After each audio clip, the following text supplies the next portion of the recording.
Okay, great. So we are back, Senate Health and Welfare. And we're looking at what we hope is a fairly polished and finished, 2.1, is it 2.1 draft? Yes. 401, okay.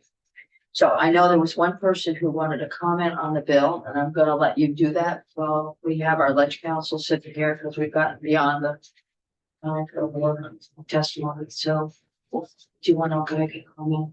Yeah, do you mind if I come up? Okay.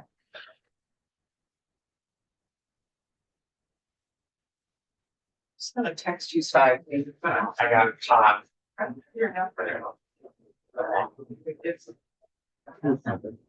Sam. Thank you so much, dear Chair Lyons. For the record, my name is Caroline Sherman Gordon. I'm the Legislative Director of rural Vermont. I'm also a sheep farmer from Tunbridge, Vermont. So rural Vermont has long been hearing from our members. We're a small nonprofit farmer-led organization, 40 years in the making. That Vermont really needs to update cottage food laws, particularly the outdated limited income caps for cottage food manufacturers operating below licensing requirements. Food manufacturing businesses are defined in statute as all buildings, room, basements, cellars, lofts, or other premises or parts thereof used, occupied, or maintained for the purpose of manufacturing, preparing, packing, canning, bottling, keeping, storing, handling, serving, or distributing food for sale. So basically those who bake or manufacture foods from home are exempt from licensing requirements with the Department of Health when they sell less than a specific annual dollar amount. And that's currently for those who manufacture foods from their home kitchen. The gross annual sales, if they don't exceed $10,000, and similarly for baked goods when they don't exceed $6,500 in gross annual sales. And 401 really was crafted to propose that to just update these income thresholds to 30,000 gross annual sales, and doing that is one of our board's policy priorities, and we really support 401 as passed by the House. We, of course, noticed the Department of Health testimony provided on April 16 with suggested changes to the bill that would create a different category of cottage foods for potentially more hazardous foods, specifically canned foods like pickles, soups, fermented foods, hot sauces, or any other sauce. And the Department of Health suggests that producers of such canned foods should undergo virtual training at no cost, and that the income cap for those exempt products should not be raised above the current cap of $10,000. Well, under current law, actually, cottage food manufacturers already need to go to the Department of Health to claim that they're even qualified for the exemption. And then this broad definition of food manufacturing businesses is inclusive of these canned foods such as pickles and sauces. And they're actually exempt from licensing if they're below the income cap of $10,000. And the Department of Health already has the ability to ask these manufacturers to provide documentation of their production process, because that's something they have the authority to do in rule. For example, they might ask producers of low acid canned foods or acidified foods to provide documentation to show there are no biological concerns with the food production process. And in my written testimony, I have a link to that rule. So we believe that the recommendation of the Department of Health would infringe upon food manufacturing businesses that have been producing pickled or fermented foods as a traditional preservation method to feed their communities. And will Vermont recognize foodborne illnesses, of course, that they are potentially hazardous, out of question. But the Department of Health did not reveal to the Senate Committee on Health and Welfare in their testimony on April 16 what they actually did include in their testimony on the House side to the Committee on Agriculture, Food Resiliency, and Forestry on March 12 regarding this bill, and that is that all recent cases of foodborne illnesses they are aware of actually stem from catering businesses, which, no surprise, they are actually licensed by the Department of Health, and yet they have the foodborne illnesses, not from cottage food producers or fermented foods specifically at all. So the question really for this committee is like, why are they making this suggested change? And just my personal opinion, that they're actually trying to make it easier on themselves, because now with the free training, people can just like click a box and be exempt. And they don't have to go and check out every personal producer's kitchen and ask them to provide documentation for how they're manufacturing foods. In a way, one might argue their proposal would actually lower the food safety provisions and make it easier on their administrative burdens, which maybe is not desired if we want to uphold how safe food manufacturing has been under the exemption. So we believe producers of fermented foods and sauces also deserve to have the inspection income threshold raised to allow them to diversify their farm business, increase food access, and strengthen the agricultural economy. And furthermore, I think it should not be the policy of the states to incentivize the local production of sugary preserves over fermented and canned foods. Because of course, sugary preserves have their own have their own health concerns that the Department of Health was silent to. Those maple syrup. Right. So That's never considered. in summary, we would simply really appreciate the committee voting this bill as passed by the House. I think the House really showed unanimous support for the language that was introduced in all committees of consideration as well as on the floor. And we dearly hope this committee could get behind that language as well. Thank you so much for making the time to hear. Thank you. And you said you have testimony that you can submit to us. So It's actually already on your website. I didn't see it. Did we just get it? It's posted then. Okay, I didn't have all to refresh. Okay, thank you. Questions? So you're suggesting that the list of foods that Department of Health has provided us is incomplete? No, I think my recommendation would be you disregard their recommendation and move the bill as passed by the House, because enumerating the list of foods that may be manufactured is actually will always be insufficient. There's a variety of foods that's not included on the list. I can't even start listing those, but it's really not about coffee beans in Vermont. It's really about the cucumber and about the ability of farmers and gardeners who want to preserve the food, the produce they have, to have all the tools in their toolbox to do so, not in a discriminatory way. Yeah, I'm still not seeing your info. Is that a public comments? This one was a test.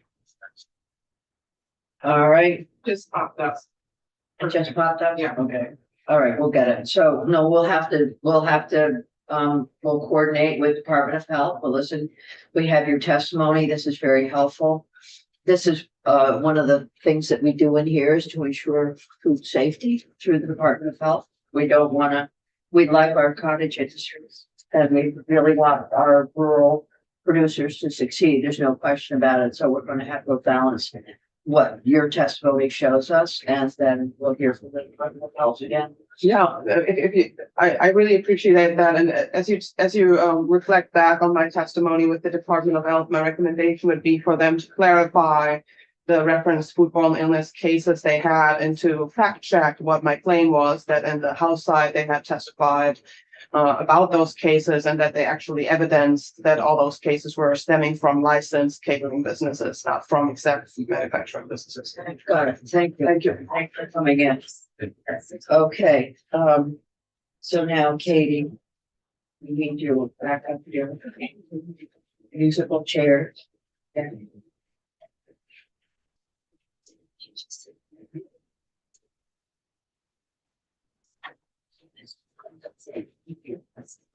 So on 401, so we obviously haven't had an opportunity to fully evaluate the testimony we just heard. And we will have to hear back from the Department of Health. You've provided us with draft 2.1 of 401, which has Department of Health recommendations in it. So we could go through that briefly so we know what it is that we're hearing. Sure. So Katie McLean, Office of Legislative Counsel, this is draft 2.1. Earlier this week, we looked at a draft that contains the health department recommendations to create a new category of food, which is the cottage food product. We added definitions to cottage food operation and cottage foods operator. Cottage food product means food sold by a cottage food operator. It does not require refrigeration or time or temperature control for safety. And then there's a list that's illustrative. It gives examples of those types of food. And it does have a catch-all at the end that any other good defined by the commissioner, rule or policy could be considered. And then, as I said, the definition includes food sold by a cottage food operator. Cottage food operator means any person who produces or packages cottage food products solely in the home kitchen of the person's private residential dwelling. So those are our definitions. And then, in the rulemaking section, there's language that training requirements for food manufacturing establishment operators and employees shall ensure cleanliness, sanitation, and healthfulness. This was added because the health department language created an attestation that the training had been completed, but the training wasn't required anywhere. So this adds in language that the training is required so that they're so individuals who are exempt are testing to something that is required in statute.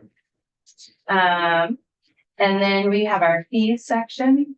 The previous version had amended these categories of bakeries and non-bakeries. Instead, those are maintained as they are.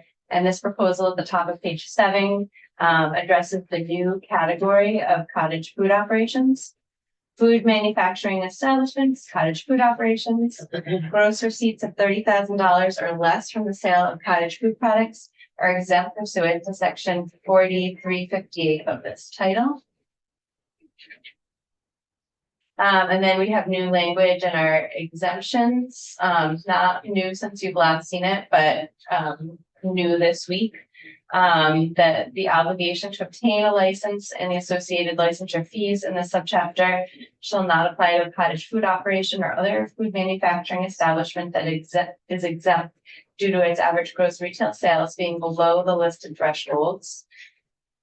In subsection C, this is where the filing is required. Annually, a food manufacturing establishment claiming a license exemption pursuant to this title shall submit to the department a licensing exemption filing as provided by rule. And this filing is to require the food manufacturing establishment to attest to the completion of any training requirements that are required by rule. And then the new language that you haven't seen yet, but we discussed last time I was in, was the rulemaking language on page 8. There was an interest in having the bill take effect July 1, 2025, but as we discussed, there couldn't be permanent rules adopted by that date. It would be too quick a turnaround. So instead, there was a conversation about requiring emergency rules to take effect until the permanent rules are in place, and that's what this language does. Pending the adoption of permanent rules pursuant to 3 VSA Chapter 25, to implement the provisions of this chapter, the Commissioner of Health shall adopt emergency rules, which shall be deemed to have met the emergency rulemaking standard in statute. So that is the change effective July 1, 2025.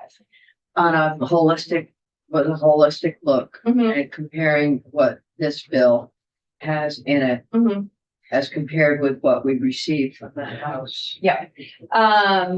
So the House amends the fee structure for bakeries and non-bakery products. It says that if a product, a bakery or non-bakery product is produced in an individual's personal residential home kitchen, and they are producing less than $30,000 a year, that they are exempt from needing a license. This is saying that the category cottage food products, so products that are in some made or packaged in somebody's home kitchen, are exempt up to $30,000. But the cottage food product definition may not be as broad as all bakery products and all non-bakery products. Our questions that we've heard from rural Vermont is what about pickles? And that would be Was my question yesterday, what about corn relish? that would be a question for the department. It's Right, not so these are listed the on questions this. we need to get clarity about. And include any other good defined by the commissioner, and also the rules and what is intended to be included in the rules. I'll get to you in a minute. Senator, And another one is non-potentially hazardous baked goods. Does that include cheese sandwiches? That's a dairy product. Whereas, with raw milk, yeah, hello, whereas like Maple Fields can leave their cheese sandwiches to, sitting out for, however long. well, there is in the bill, anything that's already regulated, so if they keep their raw milk at 40 degrees, they gotta keep it at 40 degrees. That's already part of the statute, I believe, anyway. I don't know, cheese sandwiches. And so you wanted to make a comment, and this is it, because we're gonna have to move. Just very brief, because you asked the question earlier, and it comes up again, like what is included in that enumerated list and what is not, and in case it's not clear, the list includes not any vegetables.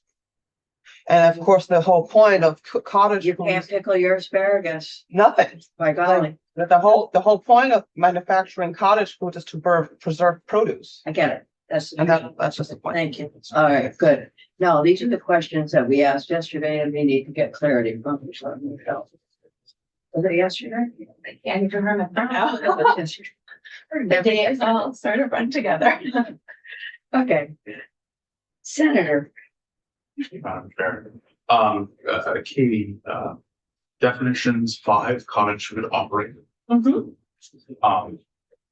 What, I wonder what the committee's thoughts are on this change, but packages cottage food products solely in the home kitchen of the person private residential dwelling. Some people, even cottage food operators, they don't do it in their own home kitchen. They might have they might convert part of their that's still, their cellar, or they might convert like an outbuilding or whatever. It's not a commercial kitchen, but it's it's an area set up to do cottage food at the property. So I scratched in solely on the property of the person's primary residence or something like that. Yeah. well, that's Department of Health. Did that language come from that language? No, it's just for me scratching From it you, in. okay. But It's in yellow. guy from the rep Correct, Bert. Yes. Rep- has an orchard and they have a little separate, separate place. And nobody does maple syrup in their kitchen. No, I did it once. No. I'm never doing that. No wallpaper. I know a lot of people that do it. You gotta turn the fan on high. We put up towels, club towels or other to catch the steam. My son lined it up in the garage for the turkey So- fryer. Let's do this with this, we'll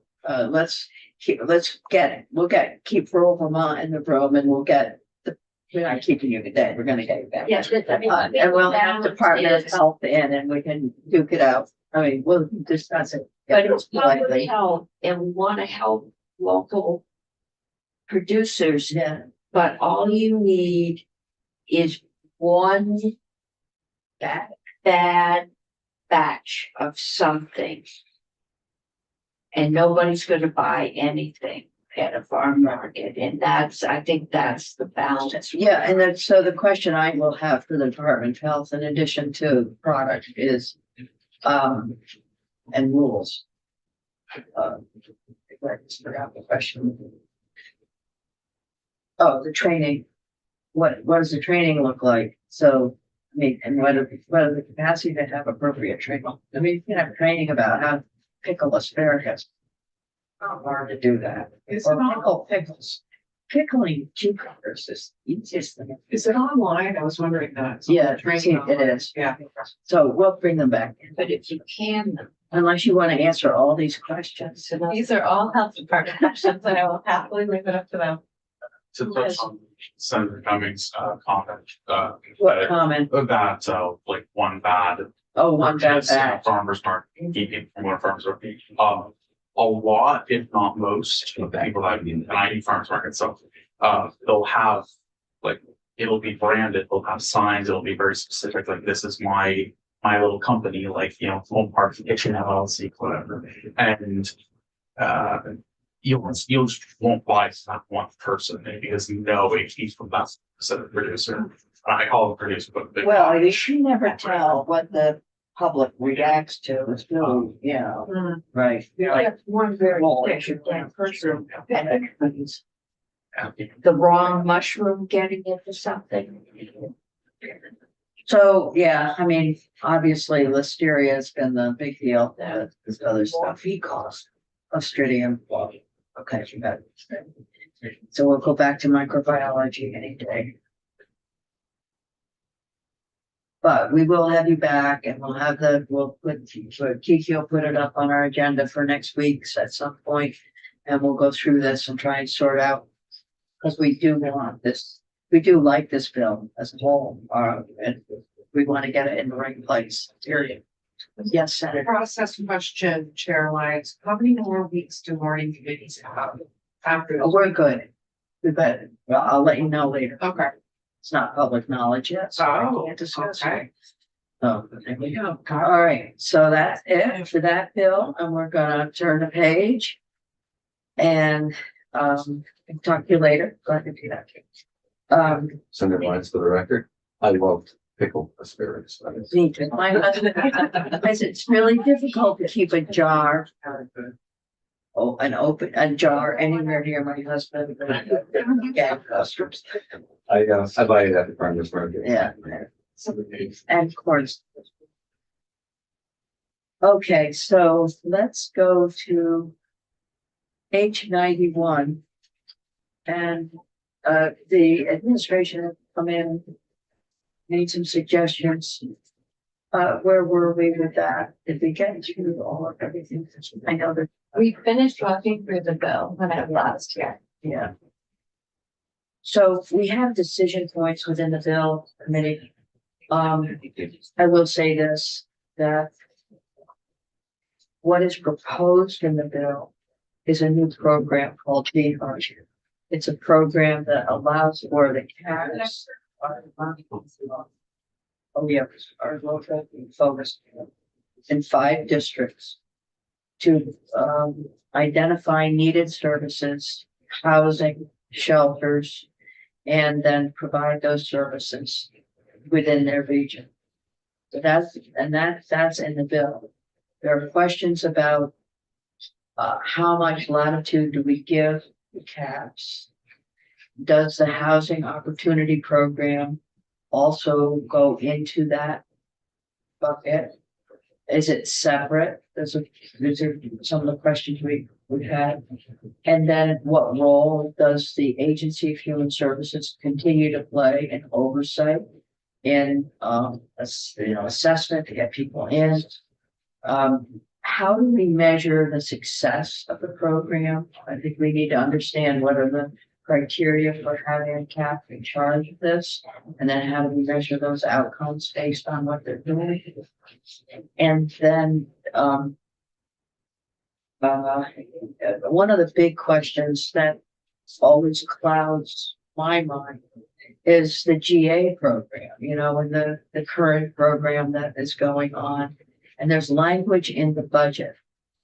So what I'm going to suggest is that we keep the GA program out of this.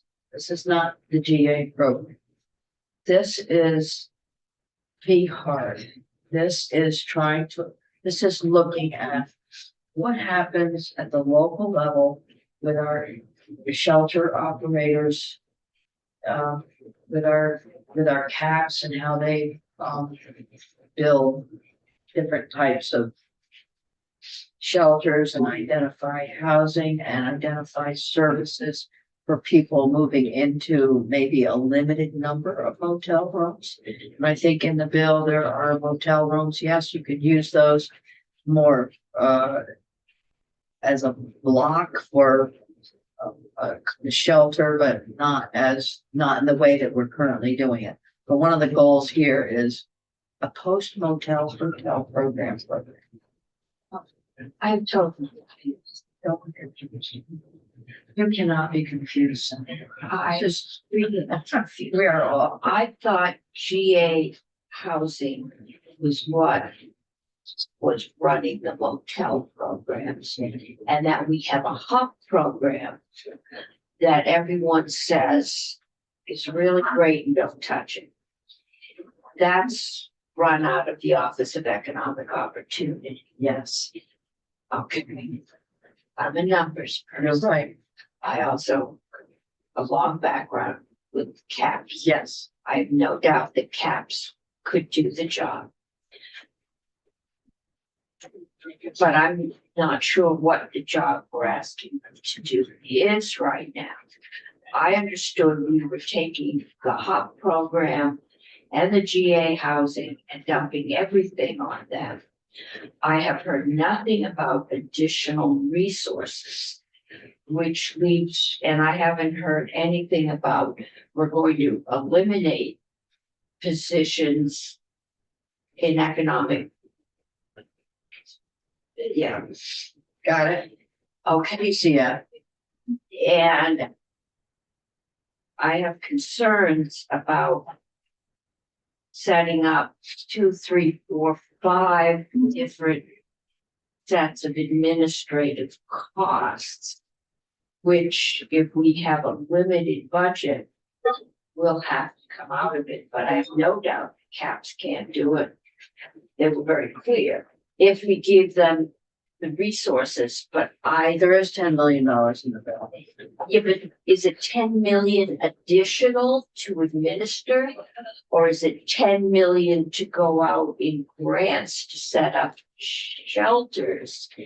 And I'm also concerned that my shelters have been being set up by Good Samaritan. Good Samaritan is 2 blocks from my house, if that. And we haven't heard. We've heard from cops, We did. but We can hear from good. I don't wanna rush this and make it worse. We're not rushing this. Okay. We have a couple of weeks on this. Next week and the That week should be after. rushing we- it. we can't rush it. No, But what we do want to do is to accelerate the timeline for the work in the bill so it can happen. well, I'm also concerned that if we farm this all out, then we have removed ourselves from responsibility, which means that is Well, one of the not funded. questions, what role does AHS play and how do we maintain oversight and outcome measurement? What budgetary responsibility do we have? Because once the emails aren't coming to us, our tendency will be to forget that. Can I call on Nolan behind you? Because you asked some questions that I think he'd like to, For money, okay. the money person. I can sit here, I can go up there, it's up to you. Sure, let's do that. No one minds. Sorry, Katie, this is fun for you. It's like, give me a top chair. This is what she needed. I think there should be a lawsuit for cruel and unusual employment agency. There you go. No, thank you. Nice try. Nice try. You don't want them to sit there a long time. Except sometimes I'm gonna get it for sure. For the record, Noel and I will address fiscal office. I wasn't prepared to chat this, but I can. The way it is envisioned in the House version was that the bill would start in 2027. So in 2026, they would get a $10 million one-time infusion to sort of start the work, get up forward. The plan and the thought from the House version was that starting in 2027, the money that's already in the system for the GA emergency housing, for the hotel motel vouchers, for the hotel motel security, for the HOP grants, expanded shelters, all that money that's being done in those programs would now shift to this VHAR. And I maybe I should pull up a chart I have. Please, that would be great. Kiki, could you invite me? So let me find my fiscal now. I have it here. That's printed some. Just bear with me for a second. I think Senator Cummings was asking an excellent question. Which is not unusual. No, I think About money. It's not like- Our co-host now. I am. All right, I have the Aspen, pass by house, that's when you're looking. yeah, I'm just gonna pull it up. I just have to find it. This one. Okay.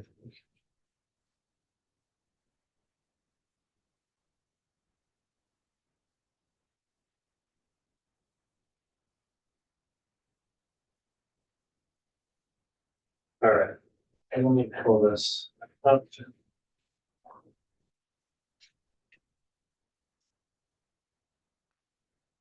Oh, We'll do this and then I think I'm gonna have Commissioner Winters come up and testify. okay, so what this is trying to show you, the bill has intent language that that it would be based on, if I recall.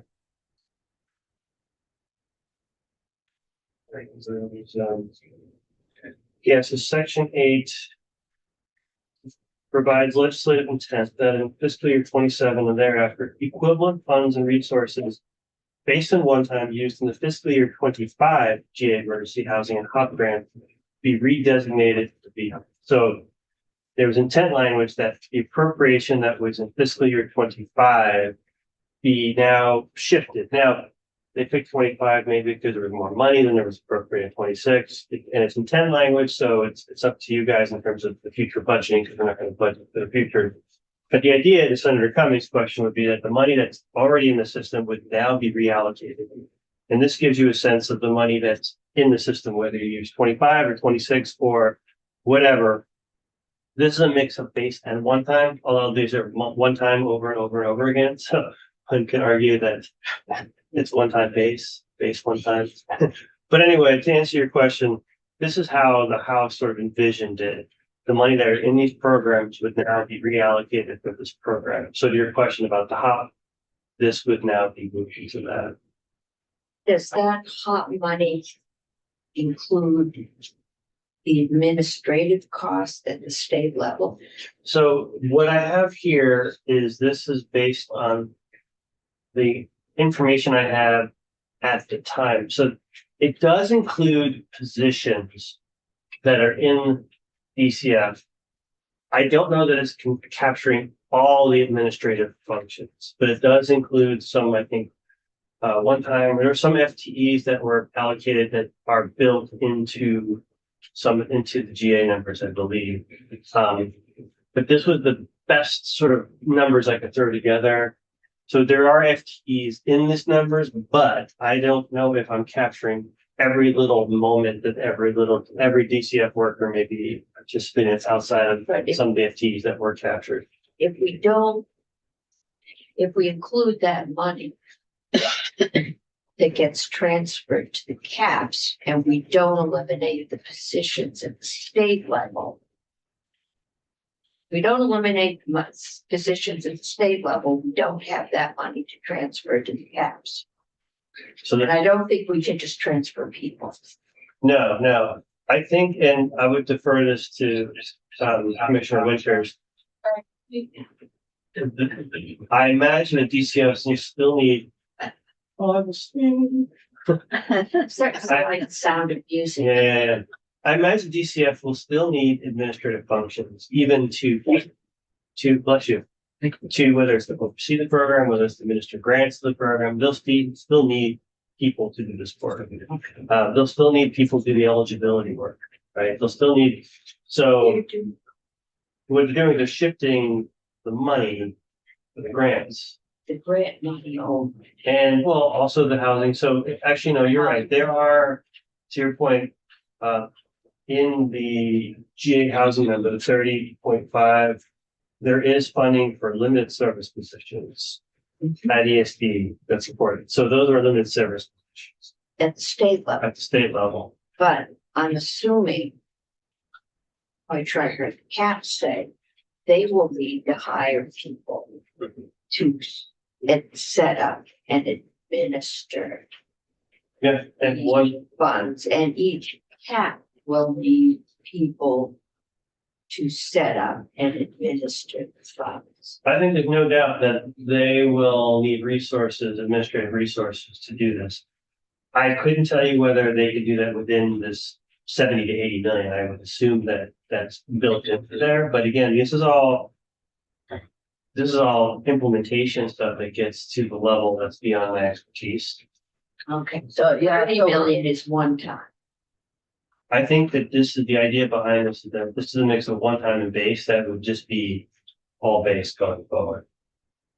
well, but the other thing about 30 million is it includes the very large hotel motel program that we're trying to reduce. The question is, will we see a reduction in expenditures for that program? But there's also an expenditure to set up. To set up and to transition into. I think something that would have to happen to Senator Pepper's point is that in the transition year, which would be 26, DCF and the CAPS would have to put together their budgets, their plans, and what it looks like. How many positions do they need? Do they not need? How much do they? How it all works, and that. I'm sorry, I'm going to pass the buck to you, buddy. A nice. Well, this actually goes to my question, which was, who's in charge of the GA program over here? And who's in charge of VHAR going forward? And so within the administration, so right now we have OEO, Office of Economic Opportunity is doing GA. And I think, no, Economic services. Economic Services, I was thinking and said the wrong thing. Oh, yeah, that's. Thank you. Economic Services Deputy Commissioner Gray, I think is the person there. And then we also then have VHAR moving forward to VHAR. So there needs to be a transition there. Who's in charge of that? How's that happening? And we've heard from, I think that the person we've heard from the most is, besides Commissioner Winters on this, is Lily Sojourner. So how will that sugar off in terms of our cottage industry, in terms of, getting to landing on what you're looking at, the administrative oversight for whatever happens at the CAP level? Yeah, There's all important decisions and Yeah. implementation that has to happen, and that goes to your question of timeline. What can be done? How quickly? Okay. This is a good way to look at it. I think Senator does help us to begin looking at it this way, because then maybe it'll be helpful to understand what is happening and what the transition is. So, yeah. I will make sure this is passed, but I'll make sure I send this to Kiki for Kiki to post. I'm pretty sure I was already posted. Okay. I'm pretty sure I might have walked through this early on in the process. I think you did, but it was premature. Okay, yes. Yeah, but we'll get it now. Can't remember my every testimony. We might. We do. Shocked. Some of us do. All right. We'll come back to it. Did you have a question? Okay. Senator. I did not. Oh, good. I just said it would have been nice to have that work done before we got the budget numbers, but that's just neither here nor there. It was just amusing on my part. It's hard to roll. I know. Okay, and this bill is the bill that's outstanding.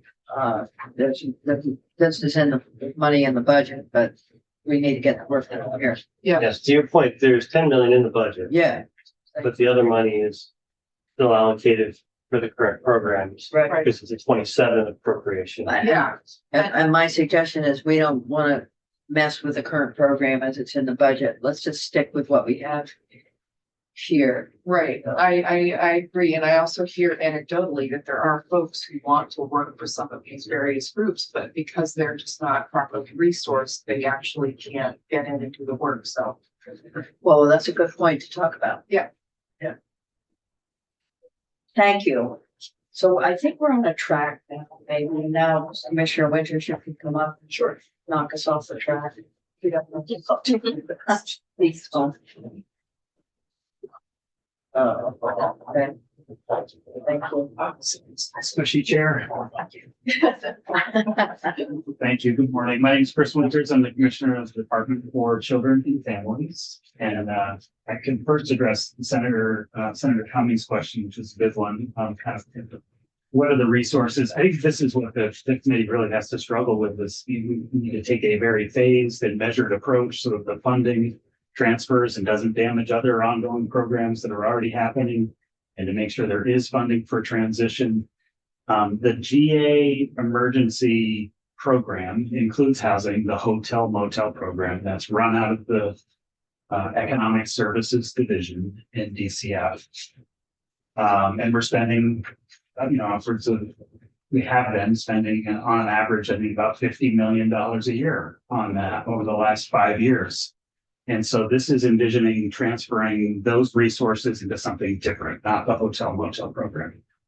The CAPS might use some form of hotel in the future for certain types of shelter and emergency housing, but we wouldn't want it to look anything like what we're doing today, which is just here's a room, see you later, for a certain number of days. The General Assistance Program also does other things in the Economic Services Division. So it provides emergency funds for things like fuel and utilities, medical, dental, prescriptions, personal needs, burial costs. So it's been overwhelmed by the hotel motel program over the last 5 years, but it was always there for emergency assistance for people. So we want to maintain some small number of staff to continue to do that. But that hotel motel program is transferred. That's where we can eliminate staff.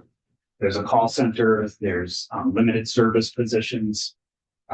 So we could transfer that funding into the community action agencies in a very phased and measured way over time. The Housing Opportunity Grant Program, and Lily Sojourner has jumped online in case we have any questions for her. But that oversees the current HOP funding, which you saw the governor's recommended is $30 million this year. And you've heard from COTS and Good Stand and a lot of other local service providers that HOP funding, they do great work with that.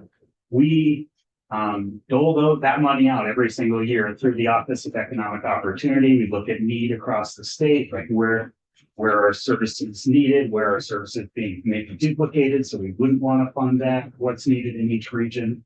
And so we do grants every spring right around this time to all of the different partners that we have out there. It's quite a patchwork of partners to do those services. So we provide the funding, we have accountability. So like here are the rules around this funding. Here's the performance measures that we expect. So we have a small team. Office of Economic Opportunity, I think, is only something like it's less than 20 people total who are doing the granting and the oversight, and they provide technical assistance. Lily is constantly on the road, and her team are going to different parts of the state, helping to stand up new shelters, helping them to generate workforce, doing all kinds of things, and not just shelters, but also different types of financial assistance and homelessness prevention and financial coaching. So the HOP team, I think, would continue and would actually have more to do if there was more funding flowing through them. The funding that we take away from the General Assistance Program starts to fund through the flow through the Office of Economic Opportunity. There's more grants to be dispersed and more oversight, and depending on how H91 comes out, what sort of things are expected of the Agency of Human Services in overseeing the new BHART program. So hopefully that answers your questions about, I think in the future, we can identify GA positions that we can eliminate and that funding can move over. But the HOP program, I think, would stay as is and potentially even grow depending on how this funding flows through and what sort of new shelter system we're looking at in the coming couple of years. But so when you say that, the bill, I think envisions HOP moving into the CAPS. So when you say that, you're saying, what is that? How is there a difference in that?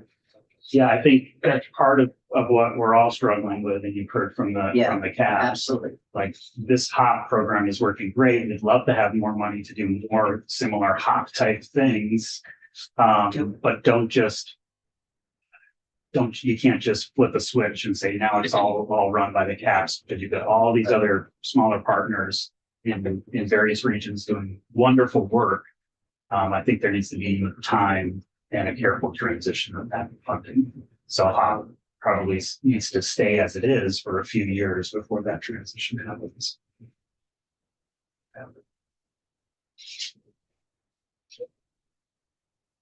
Okay, All right. so, Would you like some other comments yes, about the bill Yeah, in general? please. It's been really interesting to hear the testimony over the last couple of weeks, and I really do, I think the administration can support the conceptual vision that providing housing and shelter services closer to the communities they are, to the community level is great. But we believe a more structured, and it has to be fiscally responsible, and it has to be client-centered kind of transition is going to be essential to the success here. So, can we do this in a measured way that starts some reforms in 2026? That's a piece of H91 that doesn't really address GA for this year. And I know you said keep that separate because that's in the big bill, but I think it does tie into, you can have separate conversations, but really moving the ball forward some in the coming year is important to a successful transition in 27 and 28. So we would suggest, some things that could happen in 26 and a phased, measured approach that transitions more responsibility in 27 and a full transition and long-term sustainable transition is 28. When you say transition, what are you talking about there? Are you talking about just moving the current program over or evaluating some reduction in demand for motel, hotel? Yeah, I The conundrum. think that's right. What I'm talking about is a smaller GA program in the coming year, a more focused program in the coming year to get it to something that's more manageable to transition to 27 into 28 at the community level. So, as I said, we spent a lot of money on this over 5 years. That spending is really unsustainable. And as more housing units come online, as more shelter beds come online, we have to be thinking about how we can reduce the GA program. We do want to be careful that whatever we do here doesn't destabilize the existing emergency shelter systems. So, the HOP funding and the providers that are there now. But looking at the GA program, we really believe we should do some things to focus that eligibility on the Vermonters who are most in need. Some things that we would propose are verifying someone's residency is confirming their current housing status and that they don't actually have any alternatives. It's checking income levels to make sure we're prioritizing the lowest income households. Again, these are hard conversations to have and things that not a lot of people want to discuss. But if we have a limited resource, how can we ensure that we're directing that resource at the most vulnerable? Some other things that we can do in the coming years, and we have started to do, is to separate some populations in hotels, like we're grouping families in hotels where we can, to improve safety and stability and deliver the kinds of services that families might need in one place. It makes it easier for us to deliver services and our community partners when certain populations are gathered together. We can do that with medically vulnerable Vermonters as well. And we're also looking at how to do that with recovery-focused environments for those with substance use disorders and mental health concerns. And then we can enhance our delivery system. So we'd like to try to continue to do that in FY26 and expand some of those supports and then hand off a better GA program in 27 and 28 to the CAPS. So in FY27, if we phased it out like this, we could shift that primary responsibility for emergency housing services. So that could be hotel motel, it could be other shelters, although we may want to think about excluding those shelters and let them continue through FY27 if the non-cap providers are concerned about having a longer time to transition, really kind of figured this out. And then in FY 28, we do the full transition. A lot of this is in the implementation and planning pieces that are in this bill. So, I can't give you a lot of detail about how that would work, but we would work on this with the caps and with other public input over the next several months to bring a report back. We did suggest that the report be sped up a little bit and not be February, but maybe be October. So we could give more of a lead time for CAPS and other community partners to kind of understand what the recommendations are, where this may be headed, and start to build that transition a little bit earlier. That was something I think we had talked about. Yeah, it does make sense. So, again, we support the intention of H91 to localize and improve emergency housing services. It can be a continuum. It shouldn't be hotel, motel over here and then everything else over here. Those things can certainly be merged and should be for the different types of needs that Vermonters have. And so by starting to evolve that in 26 and then transitioning oversight in 27 and then preserving the shelter system until we get this stable transition of GA, I think makes a lot of sense, and we can make a more efficient, or hopefully compassionate system and sustainable program for Vermont's most vulnerable residents. And we really also have to think a lot about what are the accountability, what are we asking to be done? What are the measures to see that we have actually done it, so that we have an outcome-driven path forward? It's not just a recreation of the hotel motel program on local level. Talk about transferring the shelter program. Are we envisioning having the CAPS take over managing all the shelters and taking that away from COTS and Good Samaritan and the other? I don't think that's part of it. I was hoping. I think as it's envisioned is that the money flows through the CAPS to determine regionally how you address homelessness in that region. And that would include continuing the shelter programs as they are today. I think there's an understandable concern from the non-CAP shelter providers that there's going to be this competition. Sometimes there's partners in an area that don't work well together. We have to deal with that. But if folks are kind of put into a region and said, here, how are we going to address homelessness in this region in the best way together? We have to have that collaboration among those partners. And it's part of the problem. One of, I guess, a piece of the problem is that we do have so many providers in such a patchwork that it's less coordinated than it could be. In other states where they have county government, it's easier to kind of do a regional approach like this. But in Vermont, we've got many providers across the state all doing different things. And it's really just OEO at this point, trying to coordinate where the needs are, where the money should flow.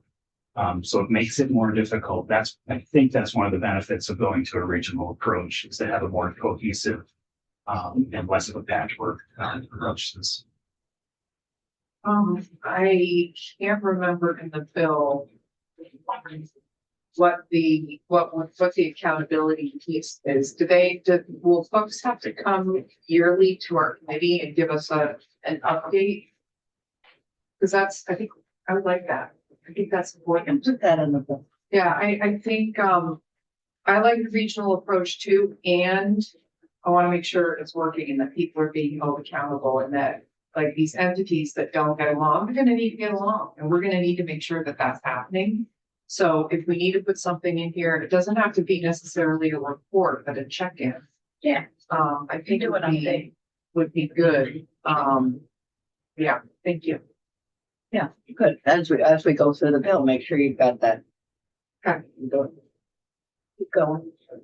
That's all I had, Senator. Okay, this is good. Well, what I'm hearing you say then is, with that, as we work through the bill, you're very interested in working with us to ensure that sort of the essence of what's here remains, but there are some concerns that you have about how the transformation takes place, that the GA moves into, that we become a more holistic program. but we're not affecting our adverse weather program, right? So, Not We're affecting the looking- traditional shelter system. Yeah, of funding. that so we're goes through. gonna, it's that's where the cloud, it gets cloudier and cloudier every minute, but There are pieces of this that we can do, again, other things in FY 26 that we can do is we can do domestic violence shelters Okay, differently, yeah. kind of outside of this program. We can do extreme weather shelters in a better way so that when the weather gets really cold, we can pop those up across the state based on weather. Right now, we don't do a very good job of that. We could carve that out to do that differently to kind of fill in the gaps that we have there. Yeah. And then I don't think I emphasize enough, but cost containment, of course, is really big in all of this that you're spending. That the hotel motel program is getting smaller and that funding is shifting to other forms of shelter. that needs to be measurable, Yeah, that it has to be measurable and can't be open-ended. right? And your comment about residency, or at least intent to be Vermont, I think is an important one. You know, One last comment, and I know you know this, Chris, but I'm just reiterating it, get it out in the universe. I sometimes think what separates some of us in this building politically is like the urge and the desire to invest upstream rather than downstream. I hope that whatever you all are looking at in terms of, fiscal necessity is looking at the cost of people being unhoused, because housing, there is a huge cost to society for that. And I just think it has to be factored in and, get those upstream. so I think you're talking about housing. Thank you. Housing is, this is so housing is just like critical, otherwise it's a problem that you have, and how people lose their homes. We saw that during the pandemic, right? Foreclosures and everything else that put people out on the street. So some of the things that I think about is, yes, accelerating the time on this. There must be places in this bill as we go through that we can add that report back and the work back that's happening, that will get this going faster. And the other one that I think about is, and I will refer back to COTS and the work that they do on providing financial support and help with financing overall. But how did you lose your mortgage? Can we help you get financing? Can we help you save money? All of those things, I think that don't jump out of the bill at me, but I think are critical. People are gonna get housing. How do you get a house, right? Even regardless of what it is, it's affordable.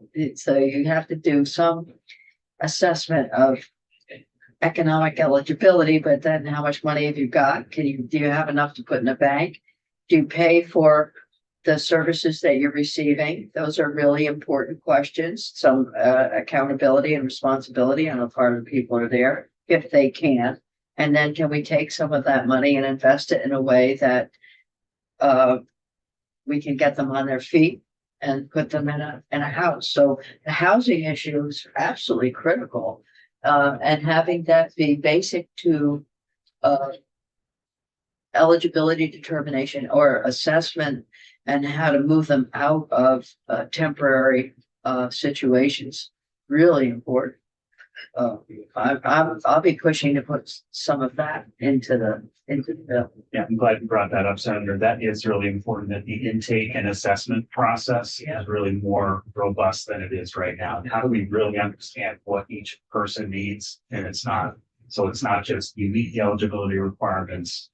Here's a hotel room for 80 days. It's what do you really need? You need light touch, heavy touch, like maybe this could keep you out of the GA program. Here's what could possibly divert you from experiencing. Well, I want to know what the permanent VHART program is.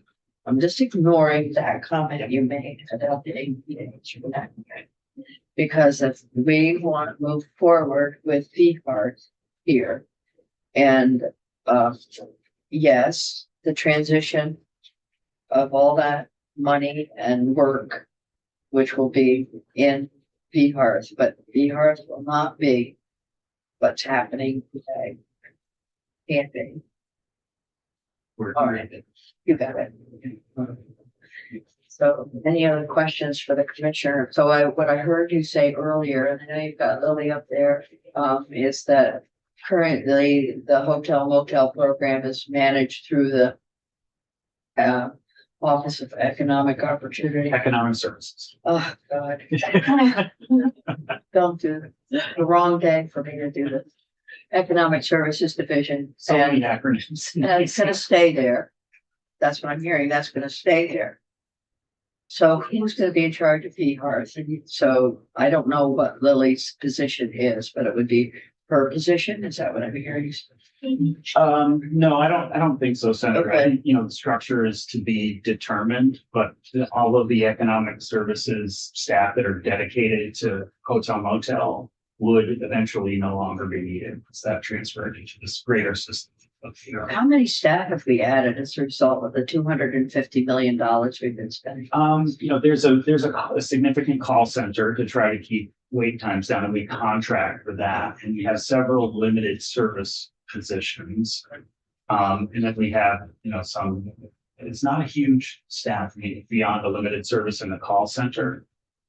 So it's not a lot, but I think that's one of the pieces in the report that's due is to identify what assets would be transferred into VR. And how? And where? Yeah, okay. There's a lot here. You've raised really good questions, Senator Cummings. It's all your fault. And I would just say, I know there's been some question about who would be on the state level be running the VR program. Lily and her team have a lot of expertise in these grants, and they have the existing relationship with the CAP. So they play a significant role in this, but I think still to be determined kind of what the overall structure looks like. That would be part of our recommendations. Okay. Okay. Thank you. All right. Thank you. Wow. Really for that part. No, thank you for this. So if we could hear from Lily a little bit about HOP. And so the bill envisions hopping into caps. And you're suggesting that HOP remains where it is. That's a conversation we're going to have in here. Yeah, Senator, I'm suggesting that if, not that it remain where it is, but that it be a much slower phased stepped transition. Okay. That whatever we do should not have impact on the good work that's already happening through HOP. But I think long-term, we should look at when the GA is eliminated and that funding comes over, how is that spent? How is that allocated? Does it go through HOP? Does it become something else? Why would we want it to become something else? Something else that might address housing and homelessness. Oh, okay. Permanent supportive housing, for example. Well, couldn't that go through the caps It could, or others? it goes within to the region? Office of Economic Opportunity. It's a program. Office of Economic- Yeah, it's a grant program, right? And It takes Oh, yes. just Medicaid funding. grants it to the CAPs who apply and administer. There was an RFP process. So yeah, the question is, does this all run through the caps or does it? Are there certain pieces of it that stay outside? Yeah, and I don't know, Lily is on. She's here. So Lily, but you keep coming and going, but Hi, sorry, I'm. Good morning. For the record, Lily Sojourner, the Director of Office of Economic Opportunity. I didn't want to interrupt the conversation. let me ask you this, please. I know, so we're gonna keep coming back to you until we have a better understanding of where we are. And so what would be helpful, even though it may feel redundant, is to talk with us about what the HOP program is, how it currently works, and then your understanding of, and you along with Commissioner Winters, obviously, of what is envisioned in the bill for your transition, the transition of HOP. Can you do that? And we have a short period of time here. Sure. So the Housing Opportunity Grant Program is currently supporting approximately 35 community providers With this year, over $30 million in funding, although that includes significant one-time funding. The budget right now for next year proposes approximately 29 million in base funding for HOP.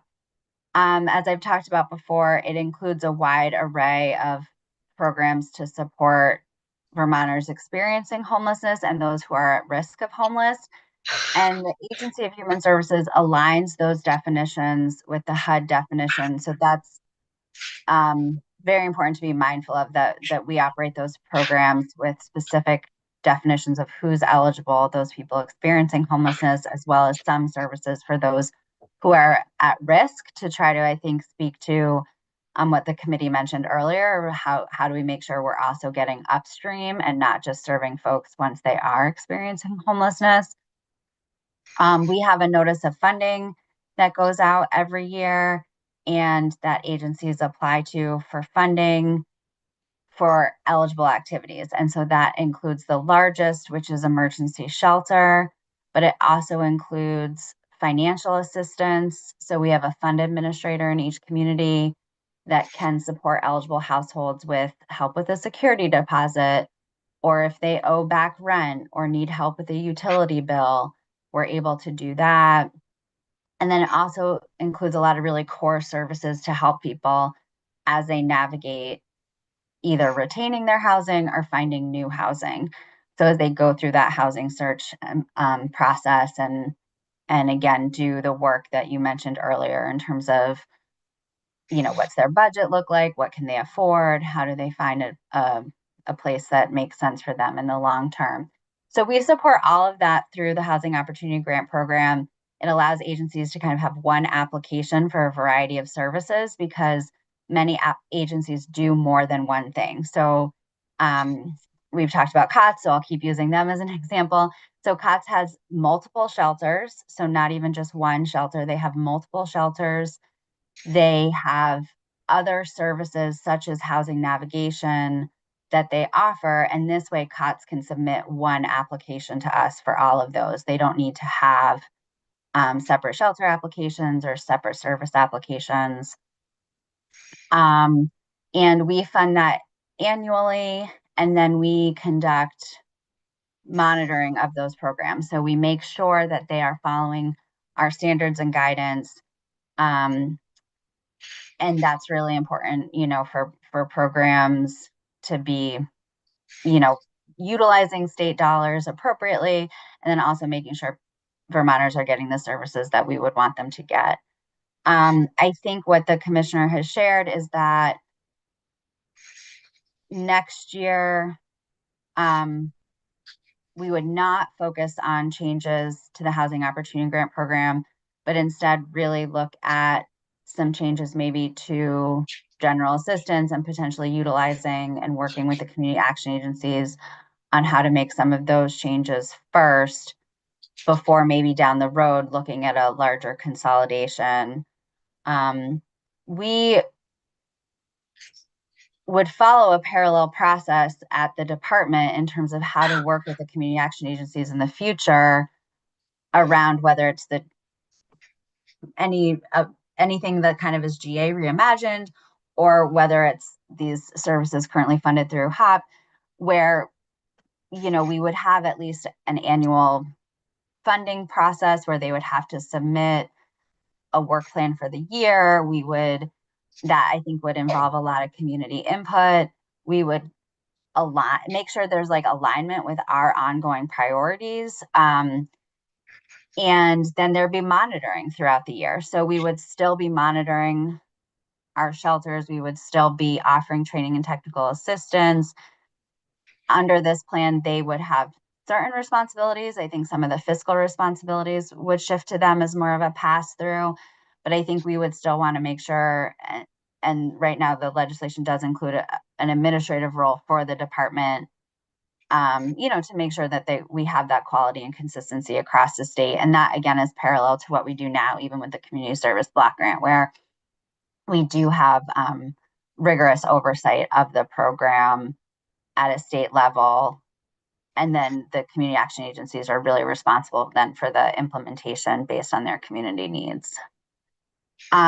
Just a quick note, permanent supportive housing assistance and family supportive housing are separate in terms of funding, and I think that makes sense to continue because those are Medicaid programs. So they are not grant agreements. They're Medicaid providers and paid as, for instance, other doctors and Medicaid providers through a reimbursement process at the state rate. They do have contracts with us so that we can kind of cap those rates and make sure we have agreement on how many people they're serving and what are the other responsibilities. So those, we have contracts with those providers. I don't think it makes sense to include them in this. However, I do think they are great investments. And, if in the future people are looking at what are things that could grow or what are things that we want to learn more about, happy to talk about permanent supportive housing and family supportive housing and how we have leveraged those, and how those really help. I think I talked the other week about how with housing, people think about like the three legs of the stool. So you need the unit, which would be a program like VHIP, but also the services. And where family supportive housing and permanent supportive housing are great is that they stay with people long term. So they start when people are experiencing homelessness, but then they stay with them once they have permanent housing. And then rental assistance. And, that's another area where we've administered some rental assistance programs in the past. Currently, we have a program supported with one-time funding for families. But those are the three things I think to be mindful of as investments to help people maintain their housing.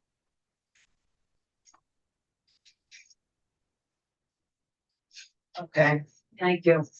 So, well, I mean, the question is then if you're administering both the long-term and the short-term housing, so the Medicaid housing or permanent supportive housing, you're still going to have, if the administration of the short-term housing falls into caps, you're suggesting, I'm hearing you suggest that the Medicaid permanent supportive housing stay at the state level. Probably important to do that. Yeah, and I think some of that has to do with just even Medicaid. Oh, yeah. Yeah. And so it becomes a little more tricky to sub-award, and the provider has to apply directly to be the provider and then be reimbursed. We do, though, at OEO, just so people are aware, we look at the services we have in a community holistically, and we're able to then identify across programs how much investments are we making in a community. And again, so I think that's an important role for the department to continue to play, is maintaining that holistic picture, because there are going to be things that might not make it, whether next year or the year after, in terms of what's included. But I think we have a bird's eye view of what are the total resources in a community, and then are able to make strategic investments so that communities have the resources they need on a more equitable basis. Okay. So there's a lot to work out there. Got it. Okay. Questions for Lily? Thank you. This has been really very helpful. We'll keep doing this until we actually get it right. And I will say the right things. Having my cold. Okay. Thank you. Anything else? Committee, any other questions? Thank you, Commissioner Winters. It's really helpful. And I'm gonna suggest, I know that everyone in the room is just dying to speak, and we'll get there, please. We're gonna take some time. I think, Katie, what we're gonna do is we'll come back to this.